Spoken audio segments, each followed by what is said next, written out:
사순절 6번 시간 동안 우리 같은 본문 6번의 주일 동안 묵상합니다. 오늘은 같은 본문으로 네 번째 시간 사순절에 기도해야 하는 내용에 대해서 함께 묵상합니다. 누가복음 11장 1절부터 4절 우리 함께 천천히 말씀을 잘 씹으면서 함께 천천히 저와 함께 교독하시겠습니다. 예수께서 한 곳에서 기도하시고 마치심에 제자 중 하나가 여짜오되 주여 요한이 자기 제자들에게 기도를 가르친 것과 같이 우리에게도 가르쳐 주옵소서. 예수께서 이르시되 너희는 기도할 때에 이렇게 하라. 아버지여 이름이 거룩히 여김을 받으시오며 나라가 임하시오며 우리에게 날마다 일용할 양식을 주시옵고 우리가 우리에게 죄 지은 모든 사람을 용서하오니 우리 죄도 사하여 주시옵고 우리를 시험에 들게 하지 마옵소서 하라. 아멘. 첫 번째 시간에는 우리가 아버지여, 그래서 아버지에 대한 묵상을 했습니다. 두 번째 시간에는 하나님의 주님의 이름과 거룩에 대해서 우리가 묵상을 했고요. 지난주에는 주님의 나라에 대해서 우리가 묵상을 했습니다. 오늘은 우리에게 날마다 일용할 양식을 주시옵고, 양식, 먹을 것. 영어로는 give us our daily bread. 그러니까 빵을, 우리에게 날마다 빵을 주시옵고, 근데 우리는 한국 사람들이니까 빵도 빵이지만은 밥이죠. 쌀밥 같은 건데요. 우리를 살게끔 하는 양식에 대해서 묵상하도록 하겠습니다. 잘 아시는 독일의 대문호 괴테는 그의 글에서 다음과 같은 말을 남겼습니다. 눈물 젖은 빵을 먹어본 일이 없는 자, 슬픔으로 얼룩진 몇 날 몇 밤을 침대 위에서 울며 지새워 본 일이 없는 자, 그런 자는 천상에 있는 성령의 힘을 모른다. 우리는 눈물 젖은 빵을 먹어본 적이 많습니다. 그렇죠? 이민생활 한번 돌아보십시오. 50년 혹은 60년 전에 오신 분이 계실지 모르지만 얼마나 어려우셨습니까? 믿기실지 모르지만 저도 눈물 젖은 빵 많이 먹어봤습니다. 공부가 너무 힘들어가지고 제가 일주일에 24시간 일하고 풀타임으로 공부하고 대학교에서 학생들 그 기독교 그룹 가르치고 교회에서 전도사까지 했어요. 어떻게 그런 일을 가정도 꾸렸고 그걸 다 했어요. 그 전에 이제 혼자서 토론토 대학교에서 그 구석진 곳에서 제가 요리할 줄 모르니까 맨날 그 메트로에 가가지고 냉동 콩과 뭐 이렇게 길쭉한 그린 몇 개 해가지고 볶음밥 만들어가지고 혼자서 그냥 매일 그것만 먹었어요. 그러면서 주님 주신 꿈이 있으니까 그때 내 신학교 할 때는 아니었고 그렇게 눈물 젖은 빵을 먹었던 게 마찬가지셨을 겁니다. 올해는 슬픔으로 얼룩진 몇 날 몇 밤을 침대 위에서 울며 지새본 적이 있습니다. 내 아내를 위해, 내 남편을 위해, 엇나간 것만 같은 내 자식을 위해, 멀리 떨어져서 아파하시는 부모를 위해 아무것도 해줄 수 없는 불효자식 나의 가슴을 쓸어 안으면서 그리고 또 교회를 위해 우리는 몇 날 몇 밤을 침대 위에서 울며 지새본 적이 있습니다. 특별히 먼 곳에서 이방인으로 타향살이를 하면서 우리는 잘 압니다.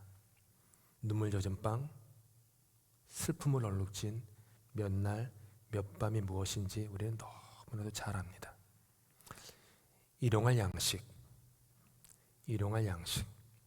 누군가에게는 일용할 양식이라는 말이 그냥 가벼운 습관적 기도 문구일지 모르지만 이민의 삶을 살면서 알게 모르게 인종차별도 당하고 무시도 당하고 한국에서 살던 어떤 사회적 지위보다도 훨씬 못한 그런 삶을 자식들을 위해서 나를 희생하며 나의 살과 피를 깎아가며 지내는 우리들은 일용할 양식이 무엇인지 잘 압니다.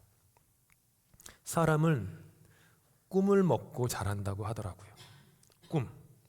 그런데 이민의 삶을 살아가는 부모에겐 일용할 꿈을 꾸는 날들이 아닌 자녀를 위해 부모된 내 자신의 일용할 꿈을 깎는 그런 삶을 우리는 살아갑니다.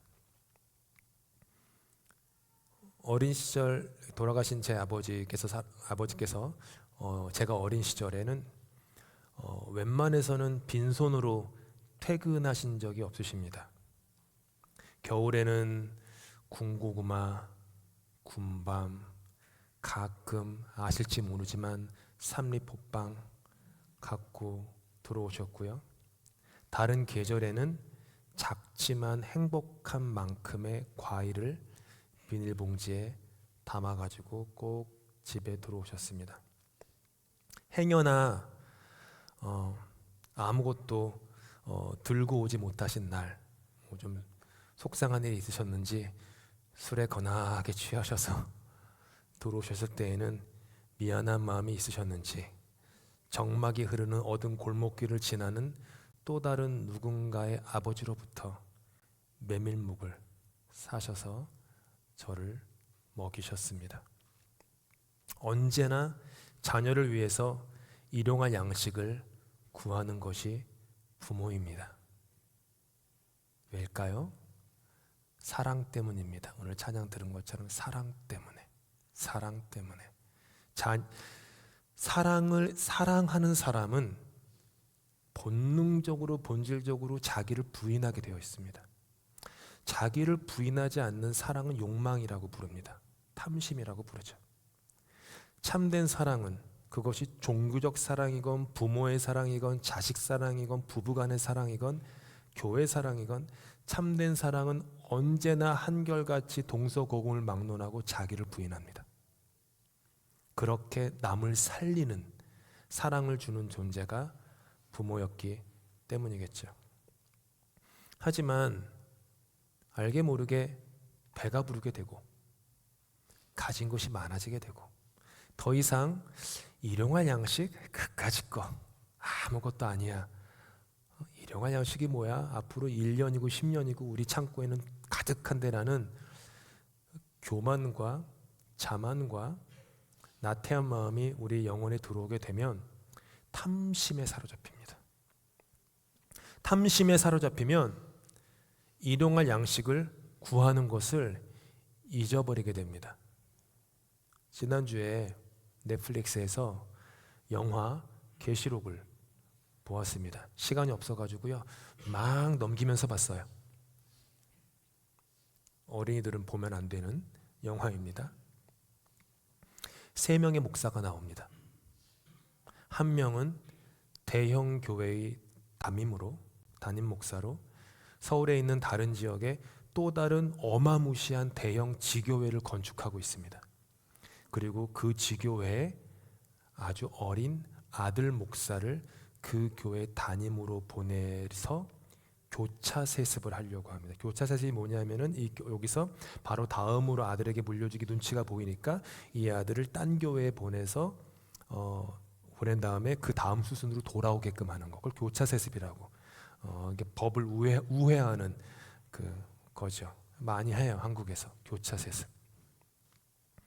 어린 아들 목사, 한 20대 때쯤으로 보이는 아들 목사는 형이라고 따랐던 그 전에 그 청년부 담당 목사가 있었습니다. 그게 이제 이 영화의 주인공인데 형이라고 부르는 그 청년부 담당 목사였던 그가 바로 그 지역에서 5년 동안 어렵게 개척교회를 했기 때문에 그 형이 아버지가 짓는 그 대형 지교회 그 담임 목사가 되는 게 맞다라고 형 목사 앞에서 면전에서 얘기하면서도 내심 아버지가 자기를 거기에 보내려고 하는 의도를 싫어하지 않습니다. 그러다가 교회 청년부 여성과의 불미스러운 일이 드러나서 해외로 도피하게 됩니다. 포스터에 보시는 가운데 있는 주인공 목사는 이런 모든 상황들을 영화 제목처럼 하나님께서 나를 대형교회 담임으로 보내고자 하는 계시로 해석합니다. 그러다가 우연히 유괴범을, 전과 18범 유괴범을 만나고 그 만난 것도 하나님의 계시라고 생각하면서 그 사람을 자기의 힘으로 죽임으로써 단죄하여 이 모든 상황들을 나에게 유리하게 만들고자 하는데 애를 쓰고 연출을 하다가 인생이 망가지는 그런 내용입니다. 비록 영화이지만 교회 다니는 사람들이 아닌, 혹은 크리스찬들이 아닌, 혹은 크리스찬이었다가 실망했던 누군가들이 교회와 목사를 바라보면서 바라보는 어떤 시선이 담겨 있다고 생각이 됩니다. 탐심, 욕심, 욕망, 내 거야, 내 사람들이야, 내 교회야 라고 하는 그 욕망, 탐심, 그걸 드러내는 거죠. 2017년 통계에 따르면 한국 대형 교회죠. 어려운 교회들은 안 해요. 대형 교회 20%가 세습을 했다고 합니다. 저는 제 아들이 신학 공부를 할 것이 아니고 이 런던이라는 교회가 대형 교회가 아니기 때문에 세습할 일은 없을 겁니다. 공교롭게도 제가 잠시 다녔던 어린 시절의 그 윤현주일학교 교회도 유명한 교회였는데 크리스탈 처치를, 한국의 크리스탈 처치를 불렀던, 세습했습니다. 제가 고향교회라고 어린 시절부터 청년부, 군대 시절 전부를 다녔고 사랑했던 교회도 제가 잘 알고 친하게 지내는 형한테 교회를 세습했습니다. 부모님이 말년에 다니셨던 교회도 또 세습을 했습니다. 왜 나는 계속 그런 데 있었을까? 스스로 생각을 해봅니다. 눈물 젖은 빵을 먹고 슬픔으로 얼룩진 몇 날 몇 밤을 뜬 눈으로 지새웠을 때에는 일용할 양식을 주시옵고라며 자신을 낮추었던 교회가 내일과 모레와 글피에 풍성한 양식을 쌓아둘 수 있는 저장고가 커지면서 오히려 주님으로부터 멀어지는 아이러니한 일들이 벌어지는 것입니다. 하지만 우리가 어찌 그런 목사들이나 그런 교회들한테 손가락질만 할 수 있겠습니까? 어쩌면 눈물 젖은 빵을 먹었던 저와 여러분의 고난의 그 과거의 시간이 지난 후에 만약 나중에 내일과 모레와 글피에 많은 양식을 저장할 수 있는 저장고가 우리 교회에 커지게 되면 어쩌면 저도 여러분도 그렇게 될지 모릅니다. 그래서 늘 깨어 있어야 합니다. 늘 조심하고 늘 경계하고 늘 마음을 낮춰야 합니다. 그래서 오늘 주님께서 우리에게 다음과 같이 기도하라고 가르치십니다. 우리에게 날마다 일용할 양식을 주시옵고. 한번 같이 기도해 보겠습니다. 시작. 우리에게 날마다 일용할 양식을 주시옵고.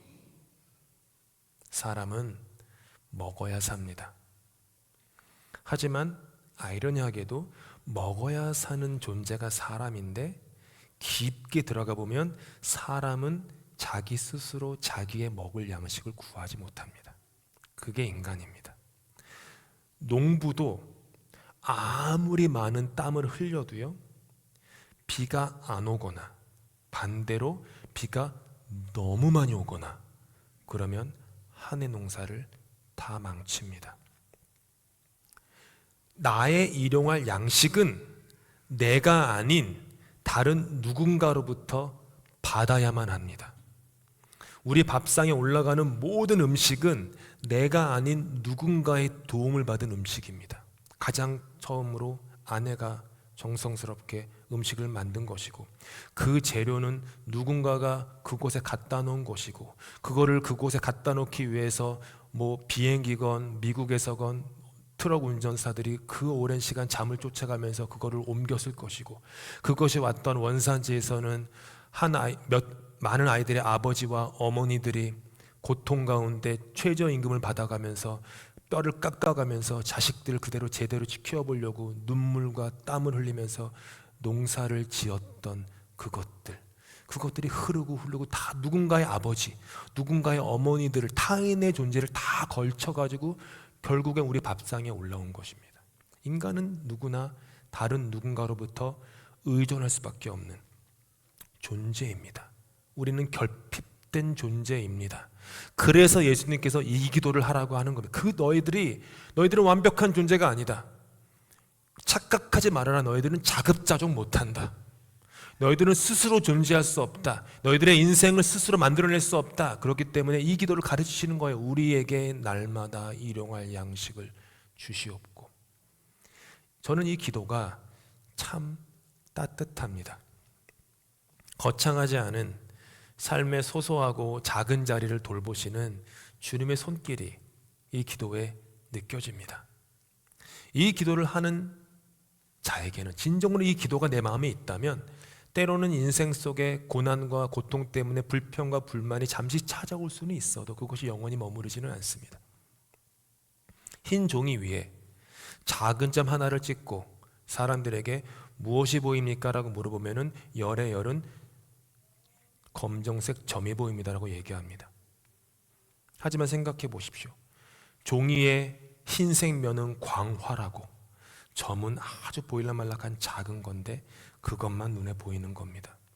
우리 인생에 하나님이 주신 축복이 찬송가처럼 받은 복을 세어보아라 셀 수 없지라고 하는 그 찬송가처럼 복이 너무나도 많은데 점 몇 개 찍혔다고 불평과 불만 속에 나는 왜 이게 없지? 나는 왜 저게 없지? 누구는 이게 있는데 이런 식으로 살아갑니다.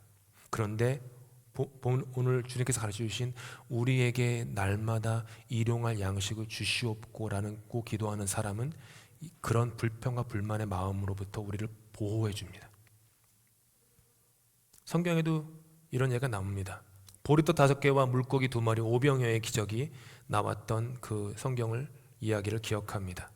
들판에 있었던 5,000명의 남자들, 배가 고플 때에는 예수님의 말씀을 듣다가 배가 불러 기분이 좋아지자 예수님을 버리고 이전의 탐심의 삶으로 돌아갔습니다. 그렇다면 그들의 행동으로 증명되는 것이 무엇이죠? 그들이 구했던 것은 음식이었고 그들의 삶의 목적은 배부름이었다라는 것입니다. 그래서 그들은 5,000명을 먹이신 이 표적이 진정으로 가르치는 예수님의 의미를 깨닫지 못했습니다. 예수님의 의도는 그들의 육체의 배만 불리게 하는 것이 의도가 아니라 너희들의 인생에서 영원한 것이건 잠깐 있다가 지나가는 것이건 그 모든 것이 흘러나오는 원천은 하나님의 은혜다. 그 얘기예요. 그거를 그들이 알기 원하셨는데 그들은 배가 부르자 떠나. 우리도 똑같죠. 저한테 이렇게 이런저런 얘기하는 성도님들 보면요, 목사님 제가 삶이 어렵고 고난스럽고 좀 이랬을 때는요 주님 앞에 나와서 기도도 하고 무릎도 꿇고 말씀을 받는데 편안해지니까 교회 안 나오고 말씀도 안 보고 기도도 안 하고 멀어지더라고요. 다 우리가 똑같습니다. 그런 그들을 보며 그런 우리들을 보며 예수님께서 슬퍼하십니다. 그러면서 이렇게 말씀하세요. 요한복음 6장 26절 함께 읽을까요? 너희가 나를 찾는 것은 표적을 본 까닭이 아니요 떡을 먹고 배부른 까닭이로다. 주님 한 분만으로 나는 만족해. 우리의 마음 깊은 곳에서 이 고백이 진심으로 울려 퍼지길 바랍니다. 오 신실하신 주, 오 신실하신 주, 날마다 자비를 베푸시며 일용할 모든 것 내려주시니 오 신실하신 주, 나의 구주. 우리 평생에 이 고백이 멈추지 않는 고백이 될 수 있기를 소망합니다. 주님께서는 여러분의 인생과 함께 하십니다. 너무 높아서 감히 올라갈 엄두조차 낼 수 없는 에베레스트 산 정상에 계신 것이 아니라 그 에베레스트 산 아래에서 고통 가운데 뒹굴고 있는 여러분의 일상의 한복판에 여러분과 함께 계십니다. 주님께서 여러분 삶의 구석구석을 속속들이 알고 계십니다. 아신다면 이렇게 두지 않으시죠 라고 때로는 주님께 불평할 수 있을지 몰라도 아랑곳하지 않고 주님은 여러분 곁에 계십니다. 위대한, 놀랍고 위대한 그 철학적 사상 곁에서 계실 뿐만 아니라 쌀 한 톨의 자리에도 우리 주님께서는 우리와 함께 하십니다. 주님은 배고프고 지치고 고되고 상처도 많이 받은 여러분을 다 아십니다. 그런 여러분을 다 아시고 여러분을 사랑하십니다. 여러분 한 분 한 분을 보시며 하시는 주님의 말씀을 한번 들어보시기 바랍니다. 함께 읽겠습니다. 내가 태어난 것을 말하자면 내가 태어나던 날 아무도 내 탯줄을 잘라주지 않았고 내 몸을 물로 깨끗하게 씻어주지 않았고 내 몸을 소금으로 문질러주지 않았고 내 몸을 포대기로 감싸주지도 않았다. 그때 내가 네 곁으로 지나가다가 핏덩이로 버둥거리는 너를 보고 핏덩이로 누워있는 너에게 제발 사람만 달라고 했다. 핏덩이로 누워있는 너에게 제발 사람만 달라고 했다. 제발 사람만 다오. 제발 사람만 다오. 핏덩이로 어려운 이민의 삶에서 뒹굴고 있는 거 내가 잘 안다. 아무도 너를 돌보지 않고 너의 탯줄도 자르지 않고 소금으로도 닦아주지 않는 그런 너의 인생. 하지만 내가 있다. 나는 너를 지나치지 않는다. 그러니 제발 사람만 다오. 우리에게 날마다 일용할 양식을 주시옵고 라는 기도를 통해서 그런 말씀을 하시는 거예요. 제발 사람만 둬. 어떻게 해야 삽니까? 밥 먹어야 삽니다. 그 얘기는 뭐예요? 주님께서 나랑 같이 밥 먹자. 너랑 나랑 너캉 내캉 식구다. 그 얘기예요. 내가 너를 먹이는 아버지다. 그러니 제발 사람만 다오. 많이들 보셨을지도 모르지만 저도 시간상 넘기면서 보았지만 드라마 폭삭 속가수다 마음에 와닿는, 안 보신 분은 꼭 보세요. 넷플릭스 그 정도 돈 내는 가치는 있더라고요. 폭삭 속가수다에서 마음에 와닿는 대사 중에 하나입니다. 그들은 부모예요. 그들은 봄을 꾸는 계절이 아니라 꿈을 꺾는 계절이었다. 그렇게도 기꺼이. 인간의 부모도 자식을 위해서 꿈을 꾸지 않고 자신의 꿈을 꺾습니다. 부모에게는 늘 겨울입니다. 하물며 하늘에 계신 우리를 지으시고 우리 삶을 인도하신 하늘 아버지는 어떻겠습니까? 오늘 성가대의 찬양처럼 우리 때문에 하나님께서 스스로 꺾으신 하늘의 꿈이 바로 인간의 몸을 입고 이 땅에 오신 예수 그리스도 아닙니까?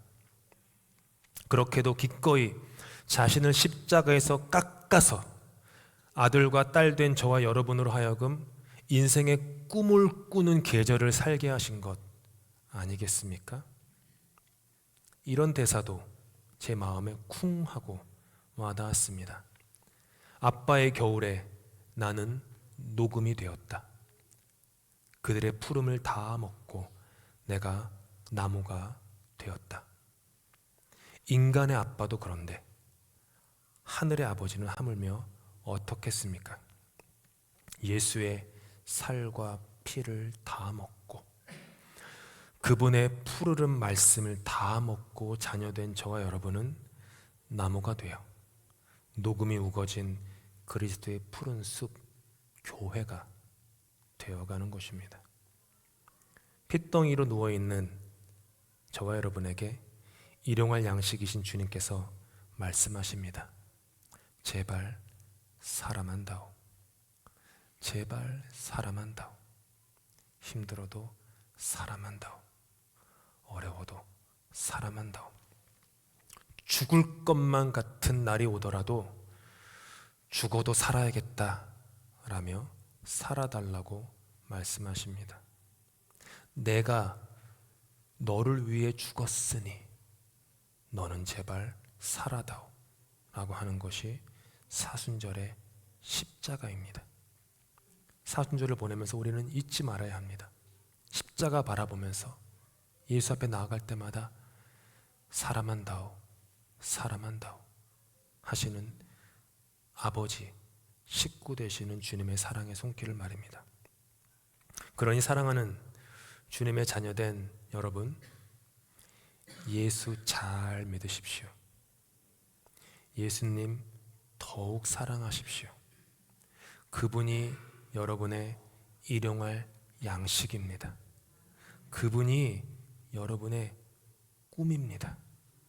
여러분이 꾸는 꿈을 위해 예수님은 어제나 오늘이나 내일이나 자신의 살과 피를 계속해서 깎아내실 것입니다.